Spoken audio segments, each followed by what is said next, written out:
Well, hello and welcome.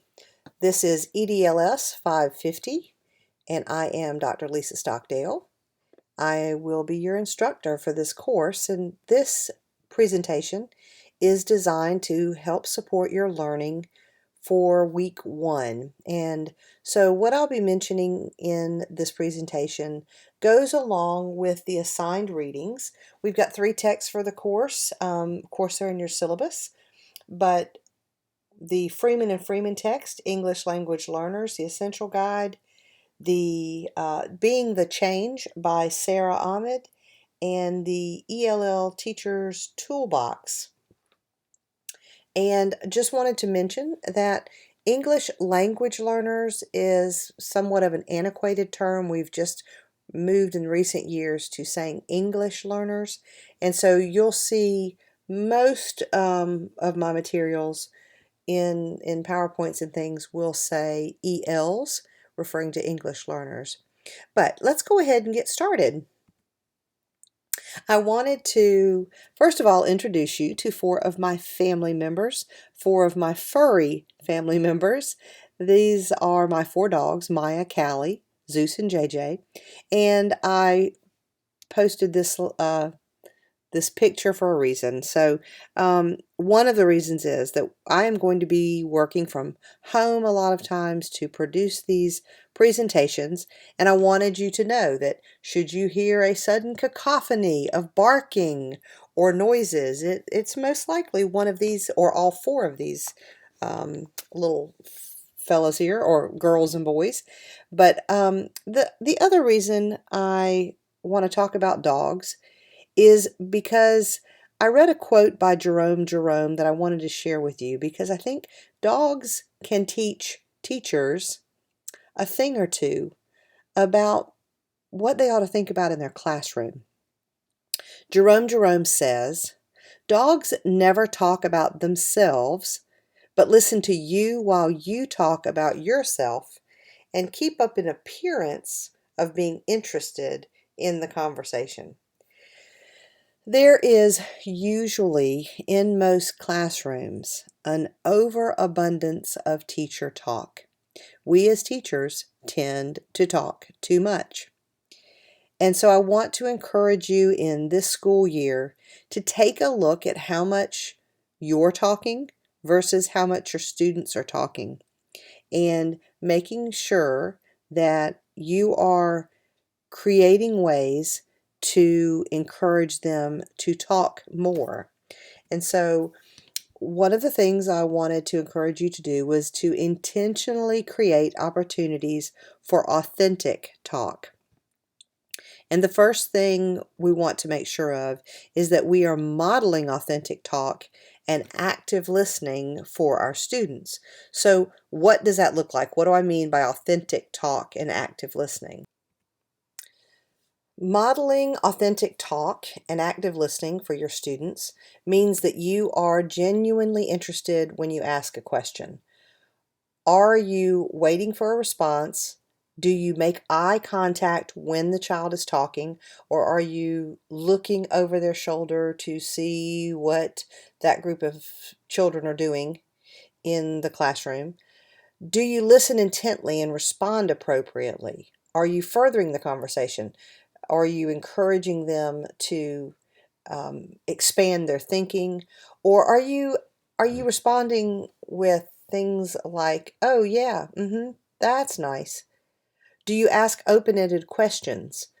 Again, asking them to expand on their thinking and tell you more, as the teacher suggested in your video resource that you were assigned. Do you give students time to develop their thoughts? We know that struggling students, we know that English learners need more wait time. So we need to give them that wait time. And that's something that teachers normally need to work on. I know that in the classroom, that was something I struggled with personally, because we feel the need to fill the silence with something. And we might call on another student, or we might give the answer, when really we need to just wait and give them that time they need to develop their thoughts. Because let's face it, good listeners are rare. Good listening takes practice. But when our students realize that we are truly listening to them, they are much more likely to share in meaningful conversations with us. And good listening can do so much for our classroom community, our classroom environment. It can build rapport, create trust, certainly improve students' motivation. It can increase the likelihood of learning, and it allows us as teachers to glimpse into our students' lives. And when we do get an opportunity to talk with our students, when we get to see into their lives, we want to be able to see more than just the external culture, because it's fairly easy to quickly determine a lot of the external culture that only makes up about 10% of who we are as individuals. It's the visible part, the conscious and the explicit part. We can meet a child, fairly quickly determine an approximate age, the gender, physical traits, something about their language ability. And then as we get to know them, we may learn more about the holidays that their family maybe participates in or celebrates, some of their favorite foods, and so forth. What we want to do as teachers is try to dig a little deeper and learn more about that internal culture, truly what makes up this individual. What is that part of the identity that doesn't necessarily show? Ahmed talks about the importance of learning about our children's identities and affirming their identities. What are their memories of childhood? I know that we might be talking about a 6-year-old and we think, wow, they don't have a whole lot of memories. But the fact is, their memories of their earliest memories are still so fresh to them. What are their perceptions? What are their values and their beliefs? So really see what you can get to know about your students. I want to suggest that you take a 70-page spiral notebook or whatever notebook you want to use, and write each one of your students' names on the top of a page. And keep that notebook with you as you go to lunch, go to recess, as you travel to a faculty meeting. And spend a little bit of time every day thinking about what you learned about your students, not about their test scores, not about what level they are in reading, but find out, what do they do on the weekends? What do you know about their families? What do they already know coming into your classroom that might never be tested on any standardized test? Do they know about fishing? Because they fish with a grandparent, they know which kind of bait is better for which kind of fish. Do they cook in the kitchen or maybe can with a parent? Do they know why we boil the jars before we put the jelly in? Do they know about sterilization process, even though they might not be able to attach the academic language to it? Your students will be able to teach you a lot this year if you're open to listening to their stories. So ask yourself, how well do you really know them? And then take advantage of those in between times of the day. You know, those 5 minutes before you take them to art, standing out at recess, or 10 minutes before the buses come as they're packing up, at lunch, when you're trying to eat. Your students are probably more relaxed, more open to sharing. Hopefully, your school does not have a silent lunch period. I don't want to say too much about that, but it is my firm opinion that our schools should model society.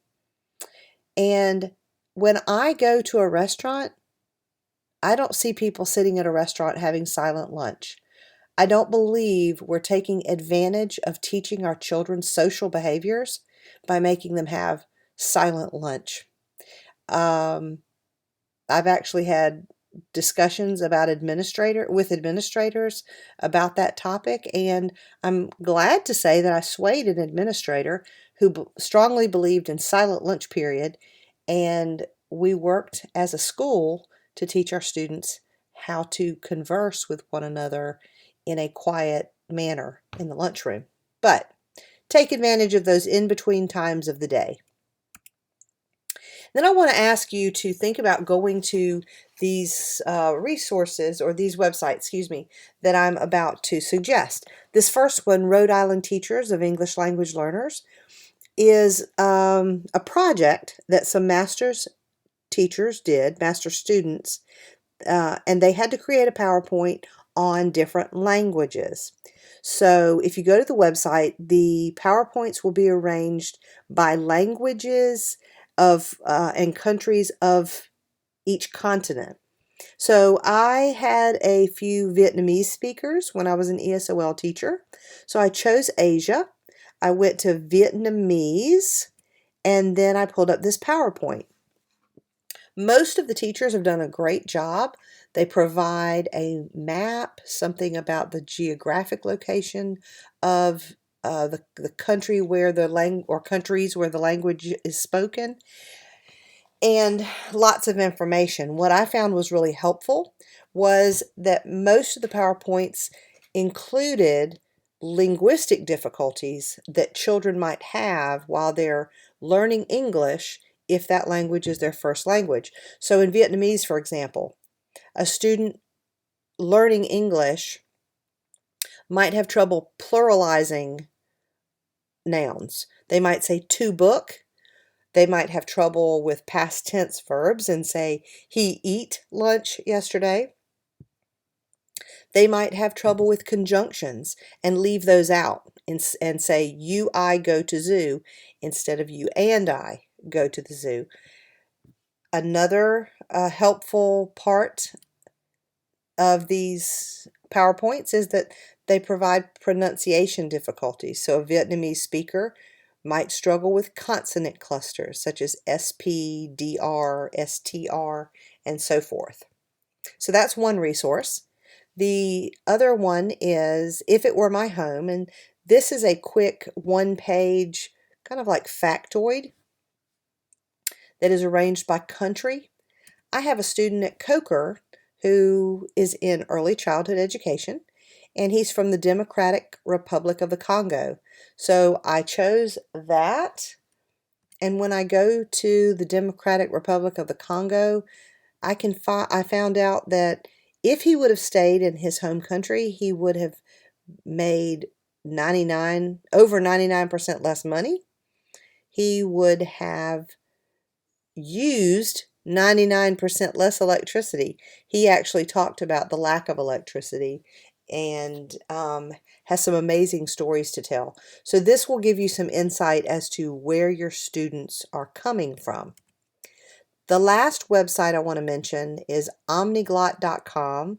It is truly a wealth of information about writing systems and languages. I found it helpful because I always like to learn a few phrases in my students' other languages. So even though I don't speak very much Vietnamese, I learned how to say, I know how to speak a little Vietnamese at the Omniglot. So take a look at those resources and let me know what you think. Let me know if they're helpful to you, for you at all. The reason why looking at English learners is so important is because children from culturally diverse backgrounds, children of color, rural and poor students are the ones who are often at higher risk of failing in school and therefore in society more so than affluent white children.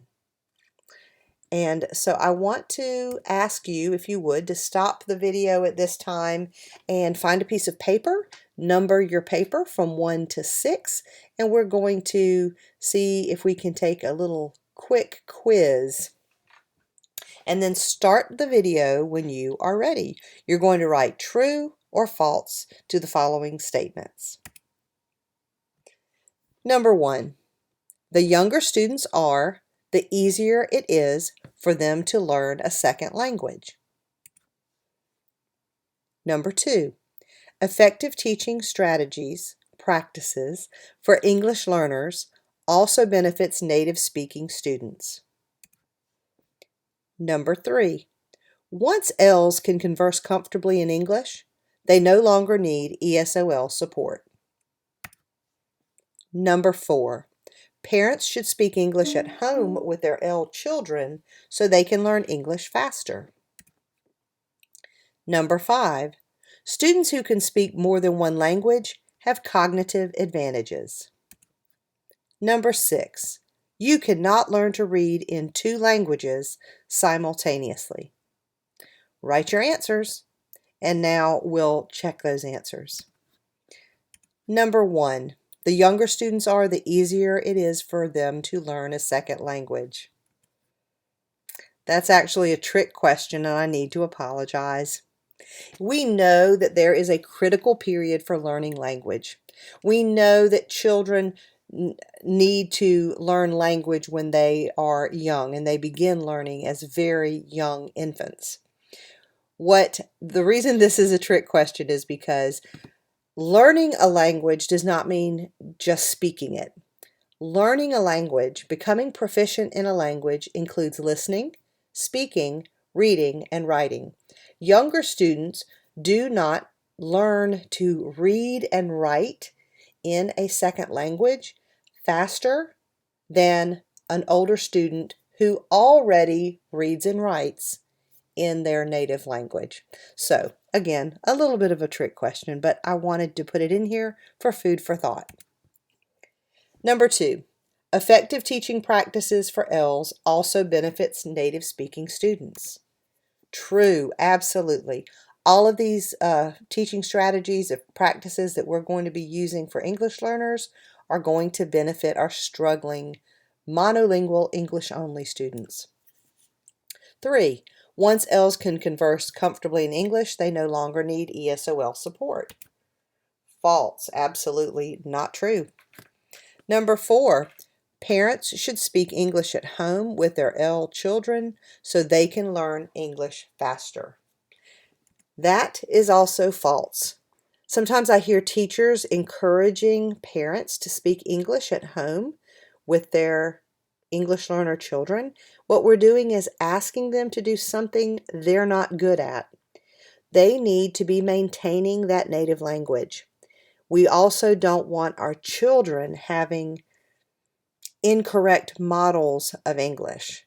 They will get their English at school, on the playground, in the yard playing with the neighbors' children. Number 5, students who can speak more than one language have cognitive advantages. True, many advantages to being bilingual and multilingual. Number 6, you cannot learn to read in 2 languages simultaneously.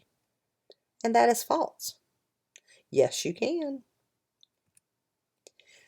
Now let's take a look at the way in which America's population has been changing over recent years. Here you see a pie chart of the racial breakdown in 2014. Several years ago, the Hispanic or Latino community became the largest non-white minority in the United States. By 2060, we expect the population to look more like this. A much larger sector of the community will be Hispanic or Latino. By the way, I just want to point out, this is a bit troubling to me because, believe it or not, Hispanic is not a race, it is an ethnicity. But the pie chart shows the, I want to say, racial or ethnic breakdown of our population. So within all of these populations, races and ethnicities, we have English learners. So we have white English learners, black English learners, Hispanic English learners, and if we take all those English learners as a group, English learners are the fastest growing group of minorities in the U.S. Between 1997-98 and 2007-2008, our overall pre-K enrollment only rose 7.2%. But as a nation, our English learner enrollment rose 51%. Now hold on to your hats, because during that same 10-year period, in South Carolina, our English learner enrollment rose 827%. That is mind-boggling to me. If you do not have English learners in your school, I'm surprised, but I am also wondering when you will. Those figures now place South Carolina as first in the nation for percentage of growth. Now, it doesn't mean that we have the largest populations. The largest populations of English learners are indicated in the dark blue states on this map, such as California, Texas, Florida, New York, Illinois, Arizona.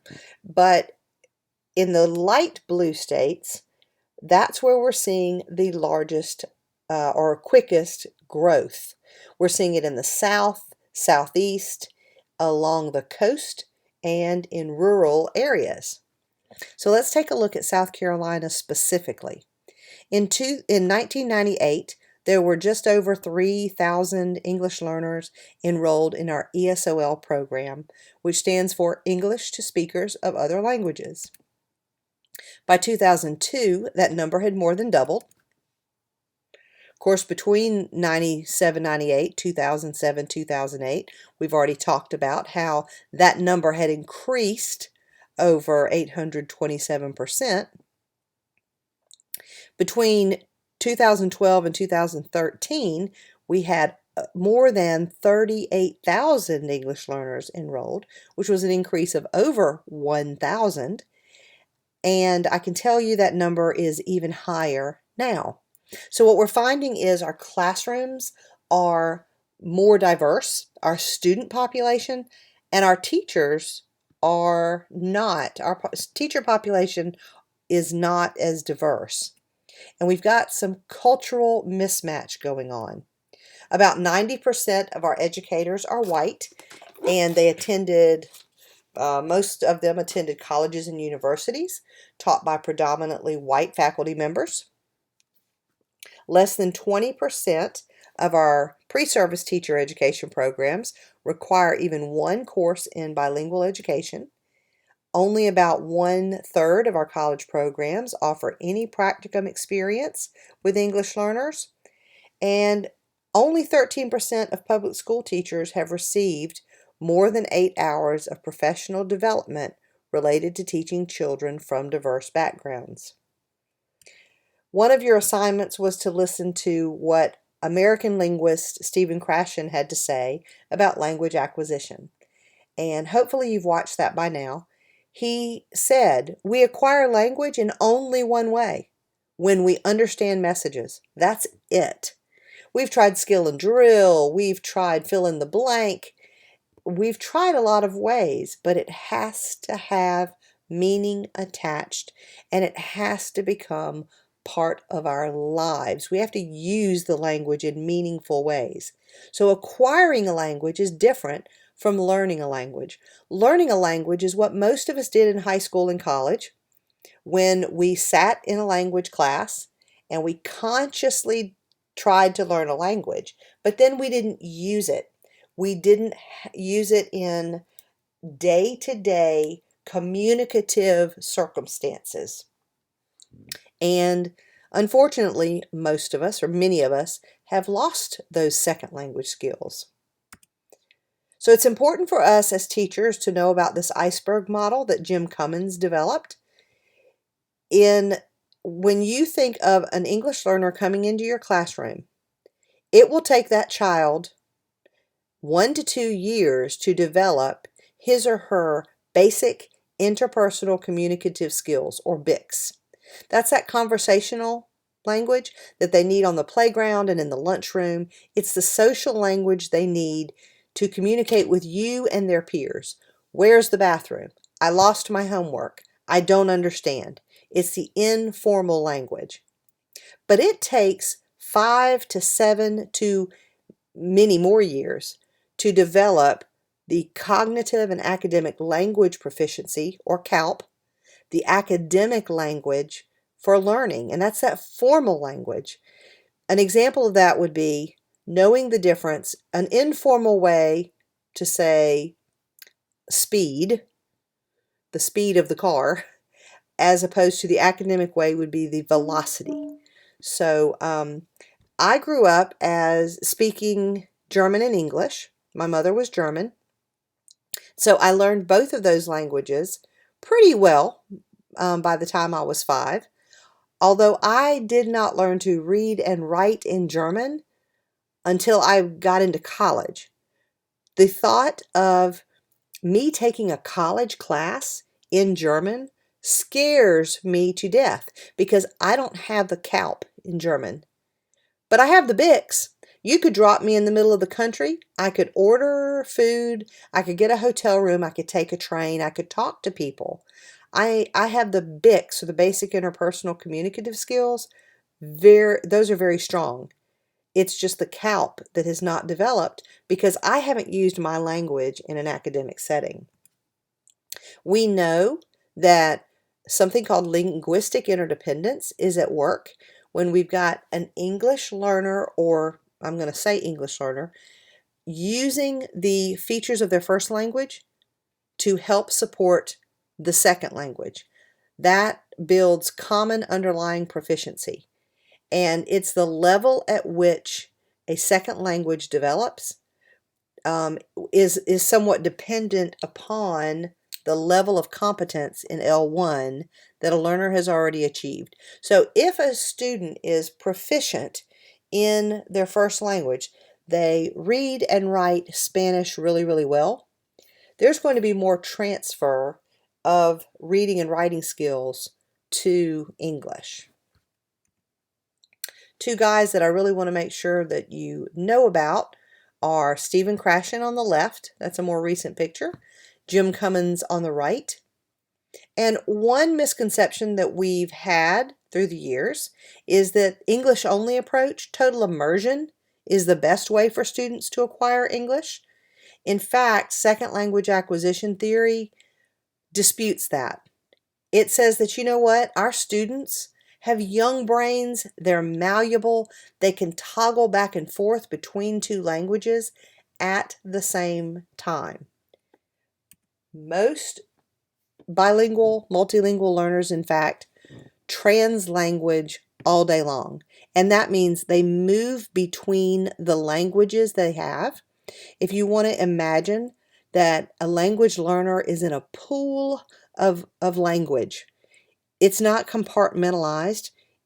They don't separate their languages. Their brain is thinking in more than one language all the time and drawing on those resources and moving fluidly between their languages. Students also will need more knowledgeable others to help them as they learn a new language. When they're ready to take more risks and go deeper into the language, that more knowledgeable other can help guide them. There are going to be students who stay in the shallow end, play it safe a lot longer than others. A silent period is very normal for most students, and some silent periods are longer than others.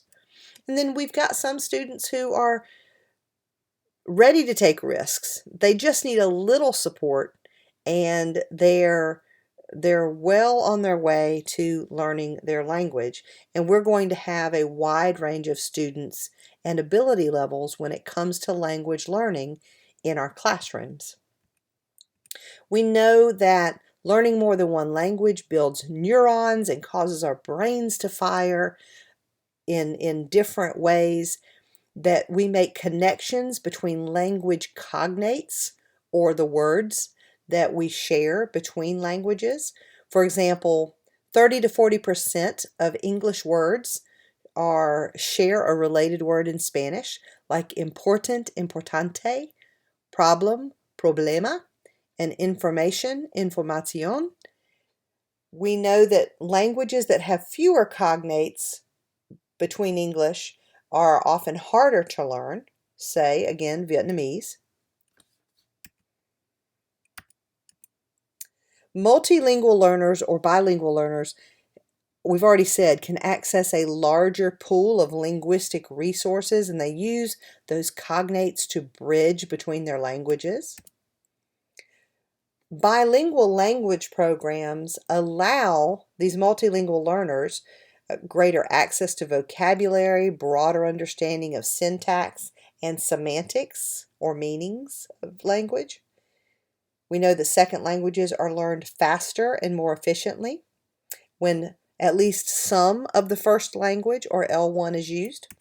So we're going to read the book again. Just a little, not all of it. Okay?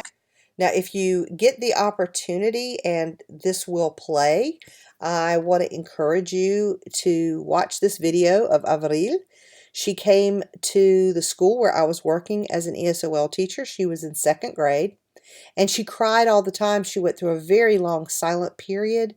But then I would take her to my classroom, and I found out quickly that she could read very well in Spanish.